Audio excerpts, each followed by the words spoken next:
Hey guys, Dylan from the Geek Duo here, and today I'll be bringing you my reaction to RWBY Season 9, Volume 9, Episode 5, titled The Parfait Predicament, in which a dessert is assembled.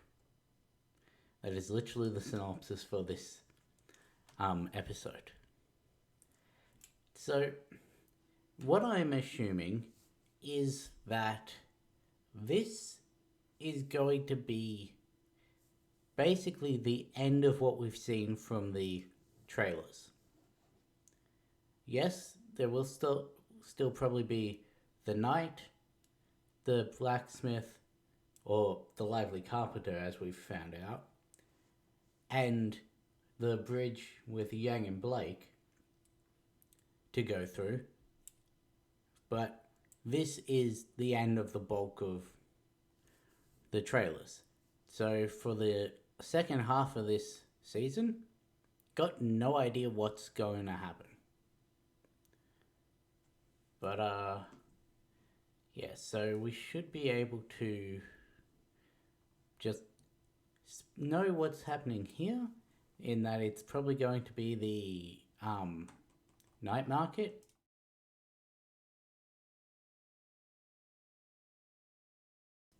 And then after that, I don't know why my audio cut out there, but who knows?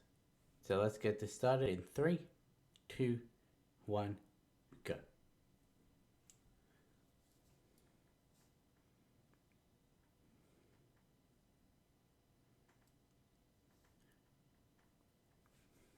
You know, I haven't even attempted to learn the lyrics of this opening.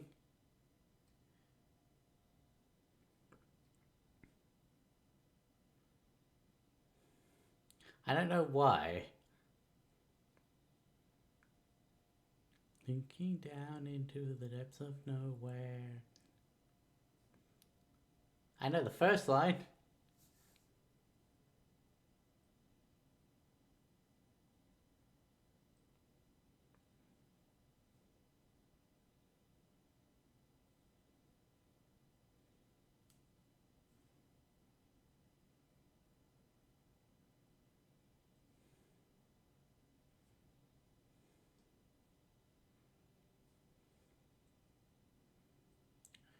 See, it's interesting. Even the opening, it stops in this area.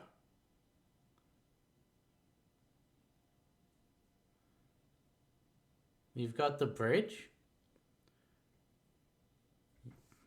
but other than that, you've got the knight and the lively black carpenter, whatever. But yeah, it ends in the same place the trailers do. So what comes after?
Hmm.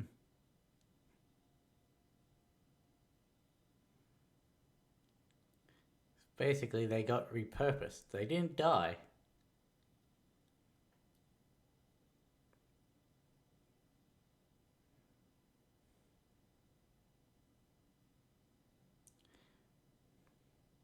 Also, he's basically saying that people from Remnant can be repurposed as well. Because he did say that he'd met other humans. Others, plural, not just Alex.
Interesting. This really is feeding into my theory.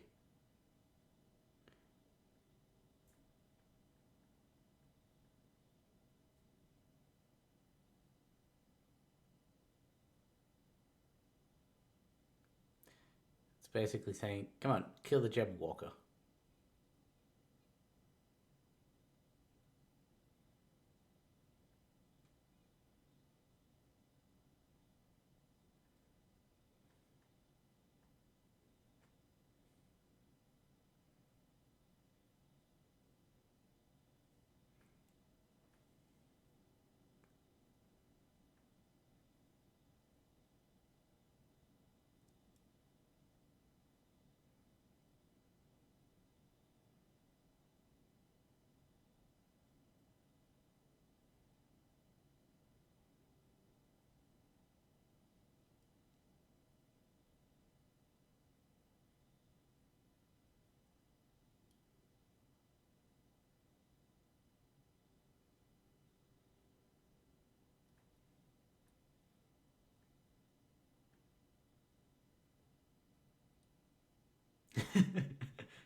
I do love how meta the cat is.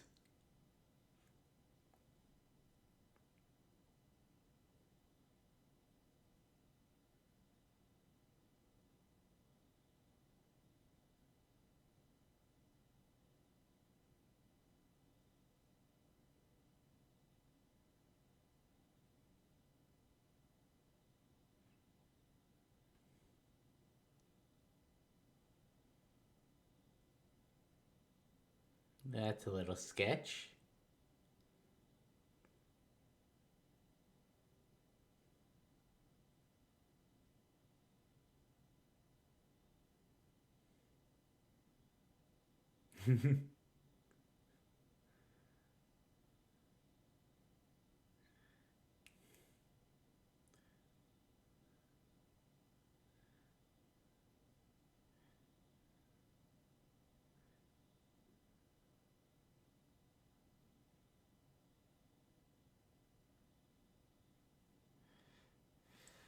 How exactly does that work with his teleportation? It's casually walking off. Oh. So all the mice steal.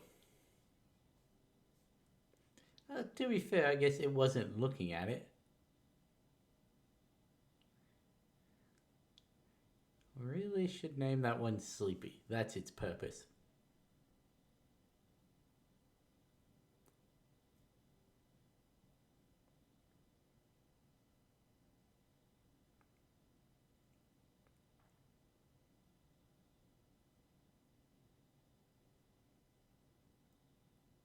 Well, that's not creepy.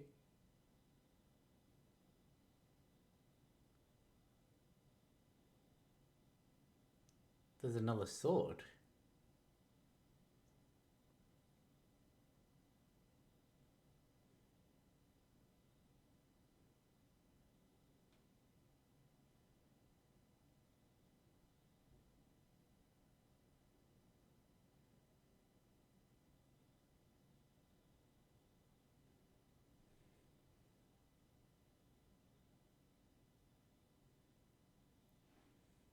This is the voice.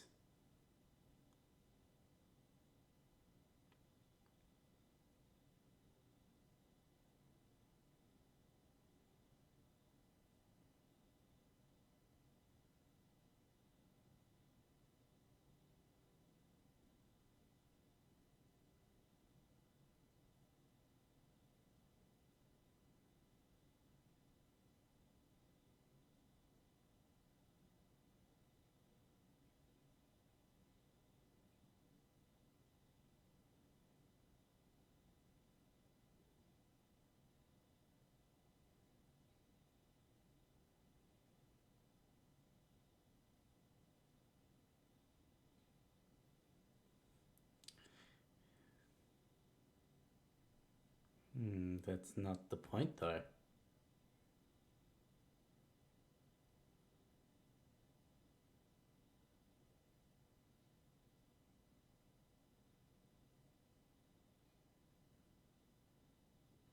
Alex's knife.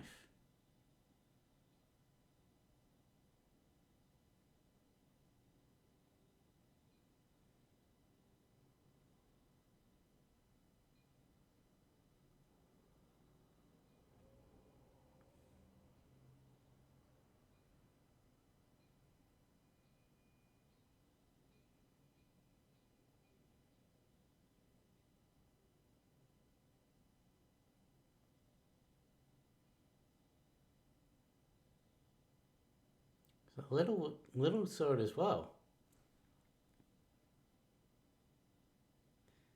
That must be what Ascension is.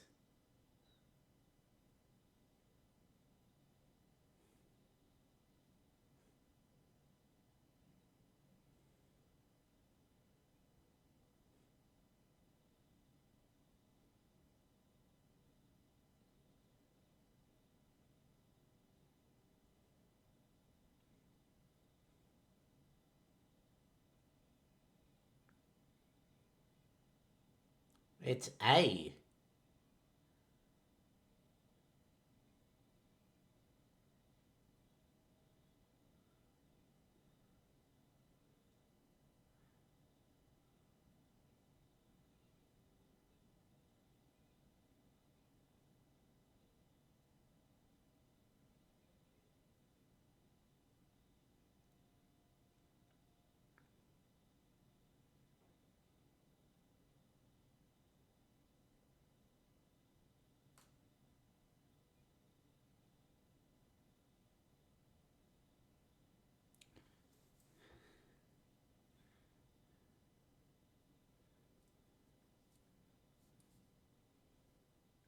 Please tell me one of them goes giant.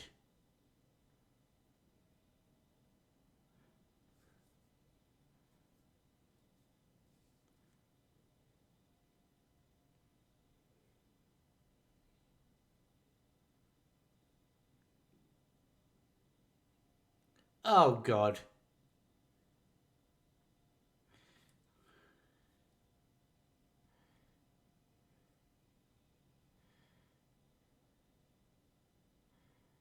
Well, that's an issue.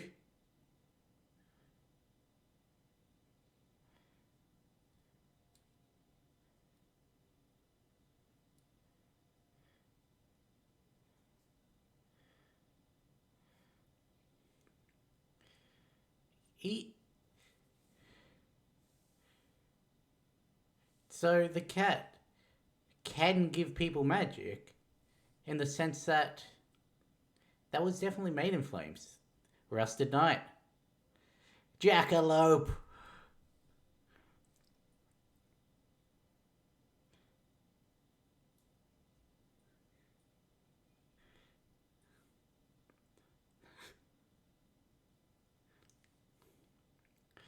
That is most definitely Jean.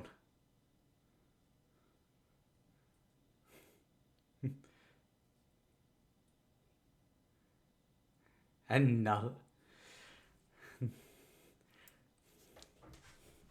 These. The fights this volume are definitely fun.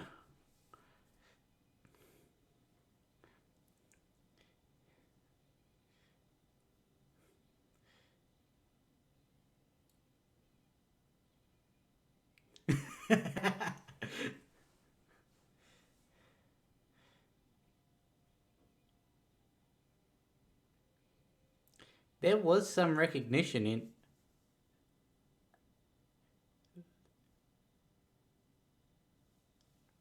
That had a shit ton of durability for Neo. Oh, God.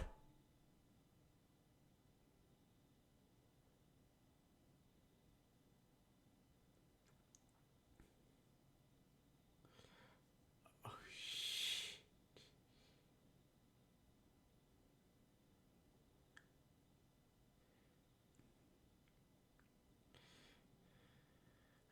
I was not wrong. Ooh, that wasn't just simply consumption. That was consumed by multiple things while still alive. Yep,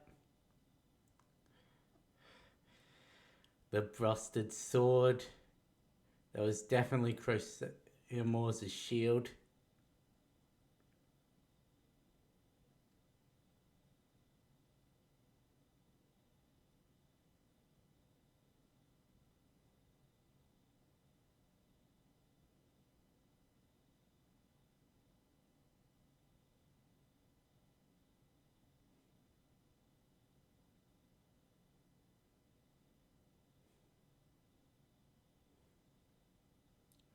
I'm surprised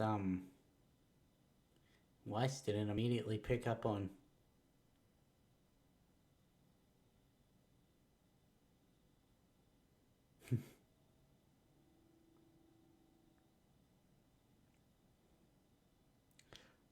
Really?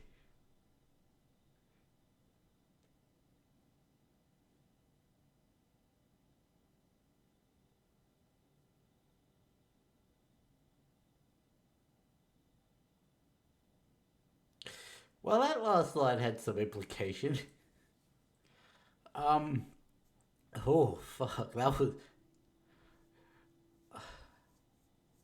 was a short episode, but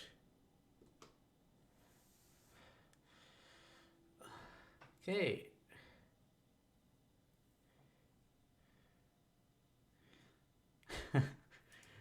uh,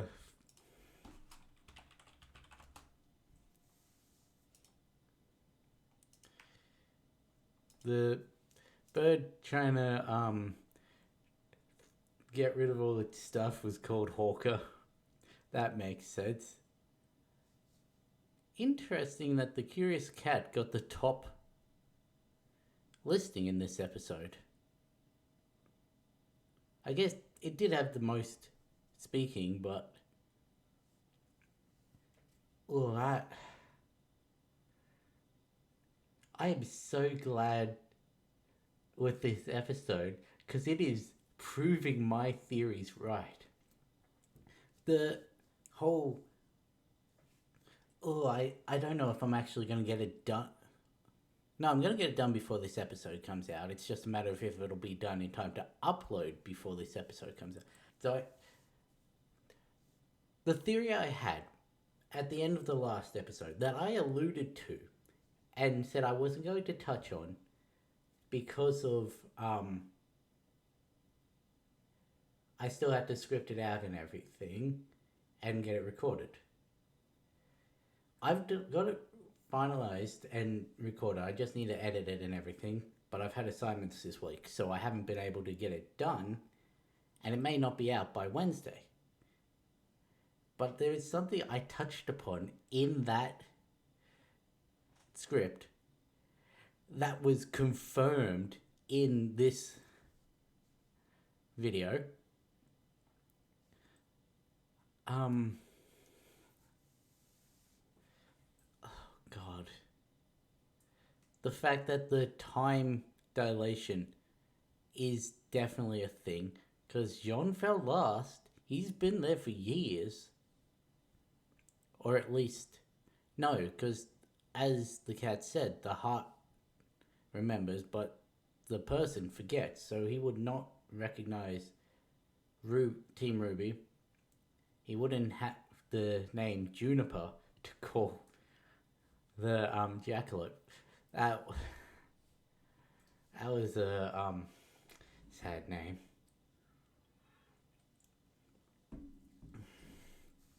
It could have been worse, but kept a piece of. I mean, he knew eventually Team RWBY would be there. He didn't know, probably didn't know for ages that he was the first to arrive, even though he was the last to fall. But he knew Team RWBY would be there, and so that would explain why he chose to remember his other friends in the jackalope. There's also the fact that they're his team, because he'd remember them first. everyone was correct about the knight being Jean. Is just the problem that the Rusted Knight was in Alex's story. So, is that the same Rusted Knight, or has he taken over that role? Also, where did he get the helmet from?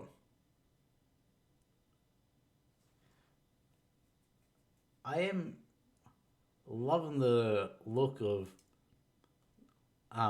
Elder Jean. Just the warrior's wolf tail. I pulled that to the wrong side. The hair still coming down over the front, sort of like what it was before he turned into a bunch of bananas. It's got the streaks of grey in it, the beard.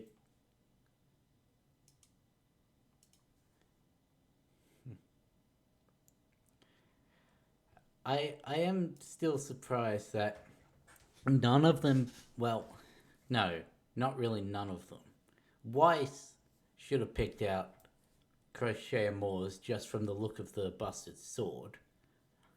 But there's also the fact that he had the shield. It had the sheath in the center of it, like Jean's sword. I don't think we got a good look at it. I'd have to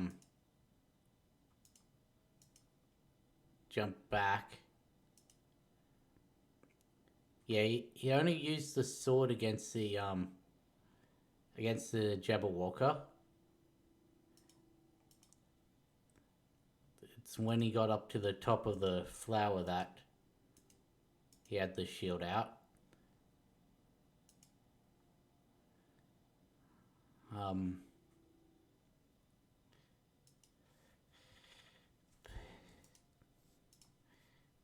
It is very understandable Weiss's reaction to seeing this. Yeah, it's even got the arc on it. Like, which one's that? Like, you can see it's got the arc on it.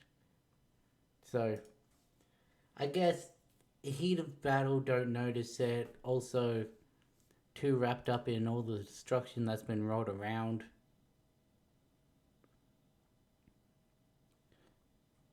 But those Jabberwockers, those are living illusions now. Because, one, they had as much durability as the Jabberwocker itself. Two, they spoke. Ooh, some people aren't going to be happy about that, because I forget.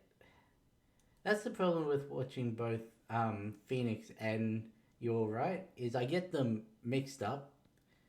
But one of them said that the people behind Neo in her little part of the opening is they're people from her past, yeah, but it's a matter of whether they can speak and everything as to, because I think it was Phoenix, yeah, he's broke down who all they may be. It's like they're seeing people from their past, how unsettling it would be for them to see these familiar faces, these ghosts, if you would, and them not be able to talk. But also, if they are from Neo's semblance, then that gets rid of her disability if they can just speak for her. Because, well, I know I've joked about her creating illusionary, like speech bubbles or subtitles. I've joked about that, but yeah, to actually create a person, a separate entity, because Neo, back when she was Trivia, she did create a separate Neapolitan that punched a girl in the face, broke her nose. I found that out skipping the upgrade theory. But that Neapolitan did not talk.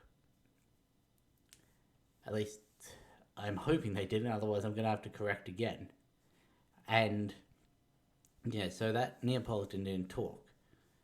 There has never once been an auditory thing come from her semblance other than the chime sound of it activating and deactivating to let the audience know that that's what is happening. So all those Neos, they were Neos. They weren't clones of Neos, they weren't mirrors, they weren't illusions. They were Neo. Each one of them was its own distinct instance of Neapolitan. Just like each of these Jabberwockers are their own distinct instance of the Jabberwocker. Because it spoke. It had the durability of everything. It interacted with something of the ever after that Neo would have no way of knowing about, and had the correct effects applied to it. Because there's no way Neo would know about the Grogu Parfait, have no way of knowing that it could bring something above its initial height, and yet the Jabberwocky ingested some of it and grew. So that would also explain why there were only 9 in the opening. If she created 10 clones in the last episode, and there are only 9 in the opening, one of the clones, assuming that they just got reskinned into the Jabberwocker, gained those attributes instead of her own, then that means that one of those 10 got destroyed, leaving the 9 that we see in her spotlight.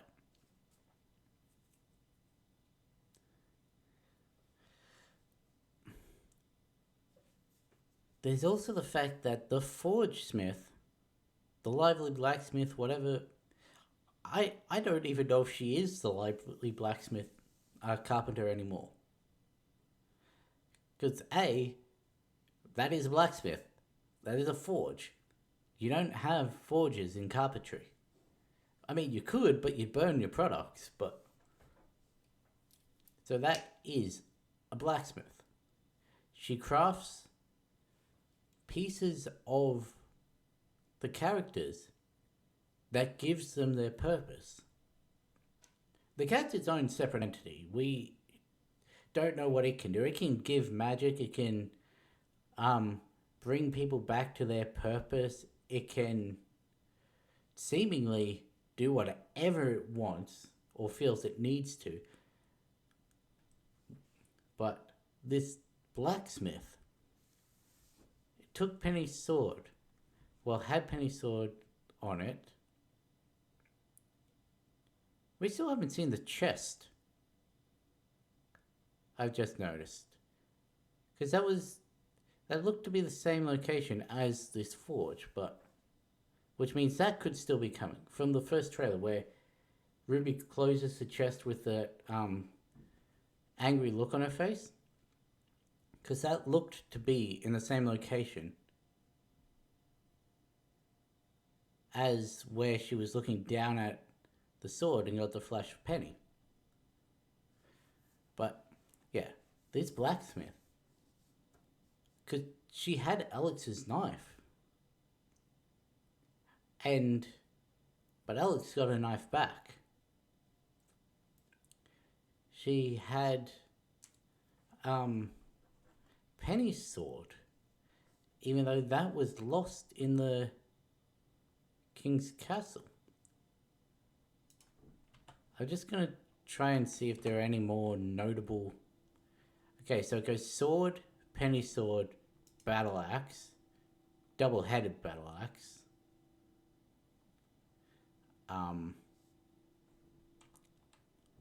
panning shot. Looks to be like a spear. That's a pillar. Mace. She also doesn't say the what if you could shed ruby rose like a coat. So obviously, we come back here. Or RWBY comes back here, I should say. Because it's missing the chest scene. It's missing that line from the second trailer. That was definitely this voice. I'll bring up who it was again. Cause I meant to check that when I was looking to see if it was Miles who voiced the older Jean. A little surprised to see Kaden as the teapot lady because of everything that went down.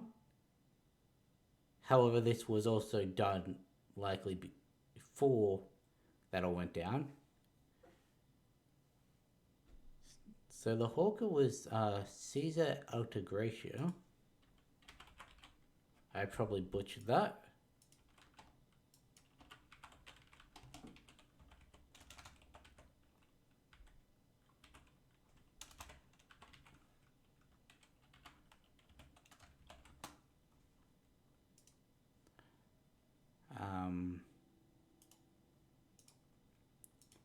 And the blacksmith was Kimlin Tran.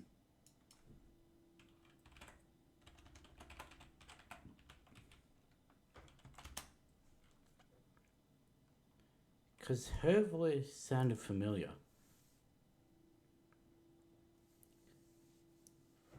Caesar is only done, well, not quite sure about that, but has only done Rooster Teeth stuff.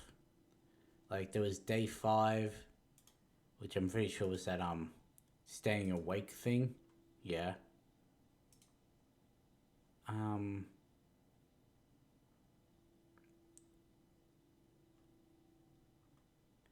don't know what recorded by Arizo is, but bodyguard in Camp,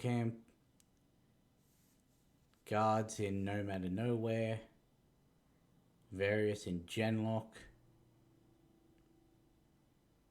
various voices in RWBY. Okay.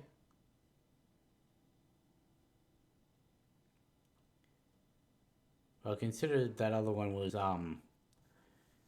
directed by Issa. I'm assuming that's also linked to Rooster Teeth, but Kimlin Tran is just a voice actress.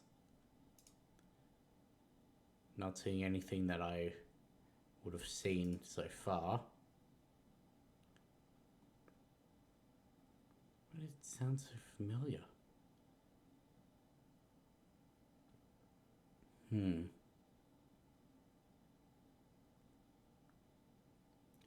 No.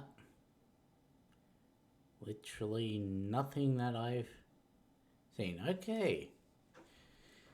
But I really do like the design of the blacksmith.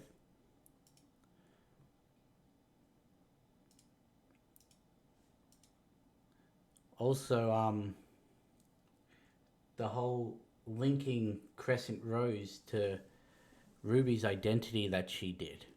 It's like, I had a weapon. Well, at least I did. And yet, here you are without it.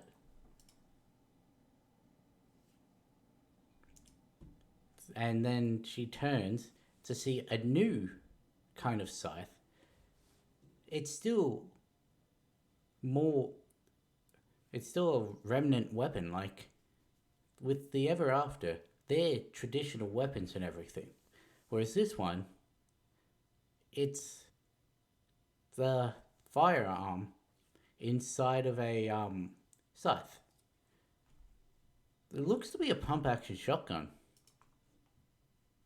Like if we Like, that looks like the pump. Because there's a. Obviously, here's the grip, or it's propped against. It's either gripped around that, or it's propped against the um, shoulder. There's the trigger. That looks to be a pump. The barrel's too thick to be a rifle, which is the only other thing, and that's more the only rifles I can think of that have similar mechanics are lever action, not with the actual sliding one. But I mean, that would. It's still got the crow inspiration with the scythe wielding and everything. Plus, it brings in a bit of her sister as well with the shotgun gauntlets. It angled itself towards her when she was putting Alex's knife down, because she doesn't have crescent rose. She's not, for all intents and purposes, the ruby rose that we've had up until this point. So without a weapon, she's lost herself. Obviously, I'm assuming by the end of the season, when she refines her purpose, she's going to refine Crescent Rose and be like, I was right the whole time. But the ruby we see. Ooh. I thought this while we saw this scene, but I was too wrapped up to comment it. That looks like a midway point between Ruby and Neo. Like, it's definitely a softer face than Ruby. It's got the pointed chin that she has, as opposed to Neo. Because Ruby's got a very pointed chin, Neo sort of rounds out. But yeah, so plus the way her hair is sitting, sort of hanging like Neo's, but with Ruby's colouring obviously and length. The emblems, it's not just the rose pin, it's the silver design and everything of leaves, but in the same place as Neo's little neck. I'm not even quite sure what to call that. So there is a lot from this episode.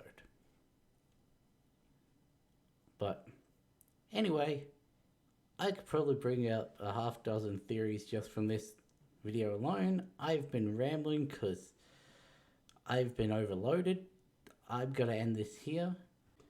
I know I said I was done with my rambling for this episode, but I'm going to forget to bring this up again next week. I completely glossed over Ruby giving up her emblem to the teacup lady in this episode, saying it was imbued with a mother's promise. So that wasn't her symbol. She's not been using her symbol. She's been using her mum's symbol, probably a gift Summer gave her when she left for the mission, saying, I promise I'll be home. And that was probably the last thing Ruby ever got from Summer.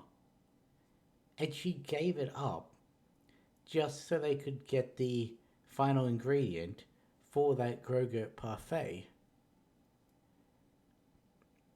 There's also the fact that the blacksmith lady, who I still don't know whether to classify as the lively carpenter or not, she was working on the wings of the caterpillar. That's what she was forging. So, if that is the carpenter, I was correct last week in saying that they're a carpenter of lives, hence lively carpenter. Because I thought it weird that of everything she could have been working on, it was a set of wings, and they made such a point to show us that that is what she was hammering. And yeah, got to have been the wings of Herb. Like, she's reforging him into whatever he's going to be in his next iteration. I just thought these were important to comment on, so now back to the ending of the video. Not going to get rid of any of this because it's all important revelations and shit, but I'll catch you in the next one.